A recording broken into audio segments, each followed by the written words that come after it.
कैसे हैं मेरे दोस्तों।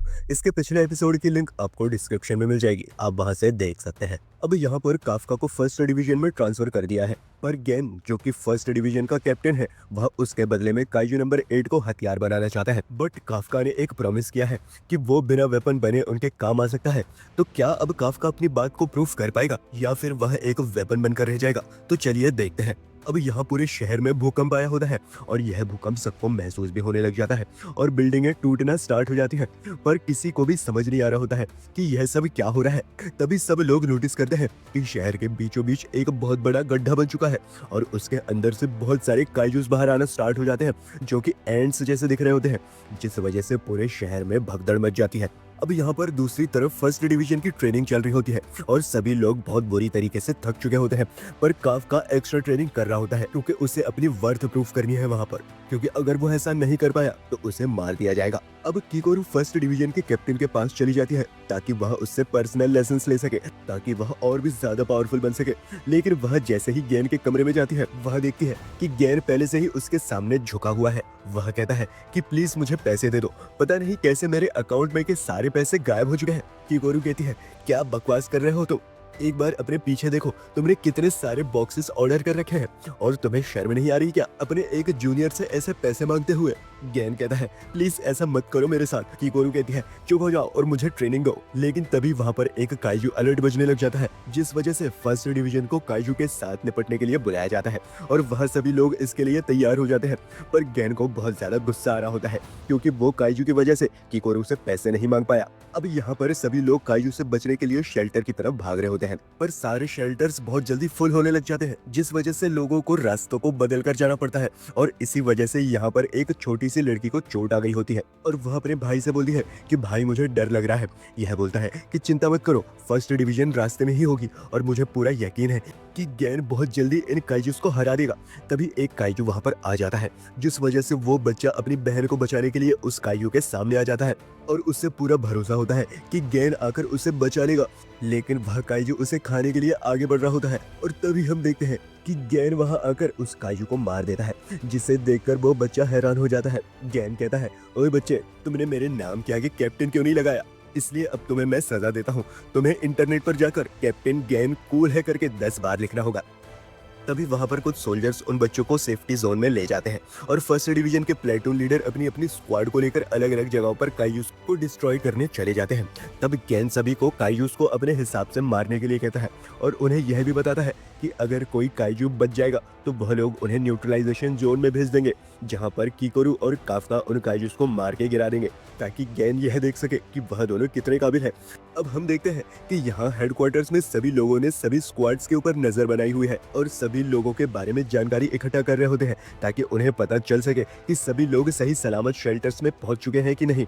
अब यहाँ सभी स्क्वाड्स काइजू पर हमला करना स्टार्ट कर देती है और कुछ काइजूस को न्यूट्रलाइजेशन जोन की तरफ भेज दिया जाता है, जहाँ पर किकोरू अपना हथियार निकाल लेती है और एक काइजू को एक ही झटके में उड़ा देती है, जिसे देखकर सभी लोग हैरान हो जाते हैं। लेकिन किकोरू को अभी तक सेटिस्फेक्शन नहीं मिला होता है क्योंकि उसे एहसास था कि वाइस कैप्टन होशिरो इससे भी ज्यादा तेज है और कैप्टन मीना भी बहुत ज्यादा ताकतवर है, जिस वजह से वह और भी ज्यादा स्पीड और पावर से काइजूस को तबाह करना स्टार्ट कर देती है और कुछ ही टाइम में 3 काइजूस को मार गिराती है, जिससे कि उसके बाकी मेंबर्स भी लड़ने के लिए एक्साइटेड हो जाते हैं और एक एक करके जल्द से जल्द काइजूस को तबाह करना स्टार्ट कर देते हैं, जिससे कि बाकी स्क्वाड के अंदर भी जोश आना स्टार्ट हो जाता है और वह भी काइजूस को जल्दी जल्दी मारना स्टार्ट कर देते हैं। लेकिन तब भी किकोरू उन सबसे काइजूस को मारने में सबसे आगे थी। अब यहाँ फर्स्ट डिवीजन के वाइस कैप्टन ईजी कहता है कि गैन, मुझे लगता है तुम्हारे फर्स्ट ईयर के मुकाबले यह तुमसे काफी ज्यादा ताकतवर है। गैन कहता है क्या तुम मजाक कर रहे हो, मैं इससे कई ज्यादा ताकतवर था। पर यह सब कुछ छोड़ो, यहाँ पर कुछ ठीक नहीं है और कुछ तो गड़बड़ है क्योंकि एंटी टाइप काइजू सरफेस पर बहुत ही कम दिखाई देते हैं और यह सिर्फ टनल्स खोदते टाइम ही दिखाई देते हैं और यह पहली बार है जब इतने सारे एंटी टाइप काइजूस सरफेस के ऊपर आए हैं। आखिर यहाँ पर चल क्या रहा है? काइजूस बहुत अजीब तरीके से बिहेव कर रहे हैं और मुझे लगता है कि कोई और है जो पीछे से इन्हें ऑर्डर दे रहा है। और तभी हम देखते हैं कि काइजूस काफका की टीम की तरफ बढ़ने लग जाती है, जिस वजह से काफका डर रहा होता है और यहाँ हेडक्वार्टर्स में भी सभी लोग यह देखने के लिए एक्साइटेड है कि काफका अब क्या करेगा। तभी काफका की टीम लड़ने के लिए तैयार हो जाती है और काफका भी हिम्मत जुटाकर पार्शियली अपनी बॉडी पार्ट्स को ट्रांसफॉर्म करना स्टार्ट कर देता है। और एंट काइजू पर हमला कर देता है, पर उसका हमला बिल्कुल भी इफेक्टिव नहीं होता। तब किसी को भी समझ नहीं आ रहा होता है कि आखिरकार काफका पूरी तरीके से काइजू में कन्वर्ट क्यों नहीं हो पा रहा है। काफका बोलता है, मुझे लग ही रहा था कि पार्शियल ट्रांसफॉर्मेशन से मैं इसे नहीं हरा पाऊंगा, पर मुझे डर है कि अगर मैं पिछली बार की तरह आउट ऑफ कंट्रोल हो गया तो यहाँ पर बहुत सारे लोग मारे जाएंगे। लेकिन मुझे अपनी वर्थ प्रूफ करनी है और मैं इस टाइम हेजिटेट नहीं कर सकता, और मुझे आगे बढ़कर मीना के साथ खड़े होने की जगह भी बनानी होगी। और तभी काफका ट्रांसफॉर्म होना स्टार्ट कर देता है और पूरी तरीके से काइजू में ट्रांसफॉर्म होना स्टार्ट हो जाता है। लेकिन तभी अचानक से उसकी ट्रांसफॉर्मेशन फेल हो जाती है और वह आइंट काइजू आकर उसे दूर भटक देती है, जिस वजह से काफका बहुत ज्यादा इंजर्ड हो जाता है।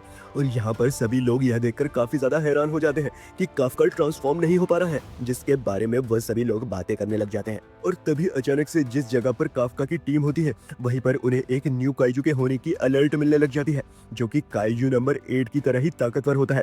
तब काफका के नीचे जमीन टूट जाती है और उसमें से एक एंट काइजू बाहर आ जाता है, और जिससे असल में काइजू नंबर 9 कंट्रोल कर रहा होता है। और सभी लोग यह देखकर बहुत ज्यादा हैरान होते हैं। तभी काइजू नंबर 9 कहता है, मैं तो यहाँ पर इसलिए आया था क्योंकि मुझे यहाँ पर महसूस हुआ था कि यहाँ पर काइजू नंबर 8 है, लेकिन मैं उसे यहाँ पर नहीं देख पा रहा हूँ। पर एक सेकंड, कहीं तुम ही तो काइजू नंबर 8 नहीं हो? चलो फिर तुम्हें जरा सा चेक किया जाए। और काफका के ऊपर हमला कर देता है, जिस वजह से काफका का शोल्डर इंजर्ड हो जाता है और काफका खुद को बचाने के लिए फिर से काइजू नंबर 8 में ट्रांसफॉर्म होने लग जाता है, पर इस बार भी उसका ट्रांसफॉर्मेशन फेल हो जाता है। तब गेन यह डिसाइड करता है कि वो काइजू नंबर 8 की मदद करने जाएगा, लेकिन तभी उसके सामने एक एंट काइजू आ जाता है, जिसे फिर से काइजू नंबर 9 ही कंट्रोल कर रहा होता है। और सभी लोगों को वहां पर 2 काइजू नंबर 9 होने के सिग्नल मिलने लग जाते हैं, जिस वजह से सभी लोग हैरान हो जाते हैं। तब मरे हुए काइजूस भी एक साथ मर्ज होना स्टार्ट हो जाते हैं, जिस वजह से फिर से उनके दुश्मन बढ़ने लगे हैं, जिस वजह से हेडक्वार्टर्स को एहसास हो जाता है कि यह हमला 3rd डिवीजन पर हुए हमले से भी ज्यादा बड़ा है। तब गैन सोचता है कि काइजू नंबर 9 ने आके तो सारी लड़ाई को ही बदल दिया, तो यह है इसकी असली पावर। तब यहाँ काफका की टीम काइजूस को ठिकाने लगा रही होती है, और जैसे ही उन्हें पता चलता है कि काफका खतरे में है तो वह काफका को बचाने के लिए बैकअप पर आ जाते हैं। पर काइजू नंबर 9 उन पर हमला करके उन्हें मार गिराता है और यह डिसाइड करता है कि अब वो काइजू नंबर 8 को मारकर उसकी पावर हासिल कर लेगा, जिस वजह से वह काफका पर हमला कर देता है और काफका उसके हमले से बचने में कामयाब हो जाता है और उसे बस छोटी सी चोट ही आई होती है। और तभी एंट काइजू काफका पर हमला करके उसे दूर फेंक देता है। काफका कहता है, अगर इसके अटैक से दिखाई ही ना दे तो इनसे डील करना तो सच में बहुत ज्यादा मुश्किल है, और यह काइजू नंबर 9 तो सच में बहुत ज्यादा डेंजरस है, तो इसलिए मुझे इसे किसी भी कीमत पर हराना ही होगा। तब काफका फिर से ट्रांसफॉर्म होने स्टार्ट हो जाता है, पर वो फिर से फेल हो जाता है, जिस वजह से उसे समझ ही नहीं आ रहा होता है कि आखिरकार वो ट्रांसफॉर्म क्यों नहीं हो पा रहा है। अब यहाँ हेडक्वार्टर्स में इतामी कहता है कि इसाओ, तुम काइजू नंबर 8 को बचाने नहीं जाओगे। मुझे पता है कि तुमने यही सोचा था कि जब काइजू नंबर 8 फिर से अपना आपा खोदेगा तो तुम उसे रोकने जाओगे, पर याद रखो जिस काइजू वेपन का यूज तुम करते हो उससे तुम्हारी लाइफ स्पैन भी कम होती जा रही है, और ऊपर से तुमने उसे अभी अभी यूज किया है, और अगर तुमने अब उसे यूज किया तो तुम मारे भी जा सकते हो, और इसीलिए अब तुम उसे बचाने नहीं जाओगे। अब यहाँ पर काइजू नंबर 9 काइजू नंबर 8 पर हमला करने के लिए तैयार हो जाता है, पर तभी किकोरू आकर उसे बीच में से काट देती है। लेकिन काइजू नंबर 9 फिर से रीजनरेट हो जाता है और कहता है, आखिरकार तुम हो कौन? किकोरू कहती है, तुम्हें मेरे नाम जानने की कोई जरूरत नहीं है, क्योंकि आज तुम मरने ही वाले हो। तब किकोरू अपने सूट की पावर को बढ़ाने लग जाती है। अब सीन शिफ्ट होता है और हम देखते हैं कि यह दूसरा काइजू नंबर 9 भी काइजू नंबर 8 को मारने के लिए वहां से जाने के लिए तैयार होता है, लेकिन गेन उसे रोक लेता है और कहता है, माफ कर देना, पर अभी तुम काइजू नंबर 8 को मारने नहीं जा सकते क्योंकि तुम्हारे सामने एक कैप्टन खड़ा है। और तभी काइजू नंबर 9 गैन पर हमला कर देता है, पर गैन बड़ी फुर्ती से उसके हमले से बच जाता है और सीधा काइजू नंबर 9 पर हमला कर देता है। और यहाँ हेडक्वार्टर्स में सभी लोग इन लड़ाइयों को देख रहे होते हैं और डायरेक्टर इसाओ सोचता है कि यह ट्रायल नेक्स्ट जनरेशन का है, तो उन्हें खुद इस चैलेंज को ओवरकम करना होगा। एंड गाइस, इसी के साथ यह एपिसोड यहाँ पर खत्म हो जाता है। तो गाइस, अगर आपको यह वीडियो अच्छा लगा हो तो एक लाइक तो बनता है, और सब्सक्राइब करना तो बिल्कुल भी ना भूलिएगा। आप मेरे चैनल पर दूसरी वीडियोस भी देख सकते हैं, मैं ट्रेंडिंग एनिमेज पर वीडियोस बनाता रहता हूँ। तो मिलते हैं नेक्स्ट वीडियो में। That's my time guys, bye.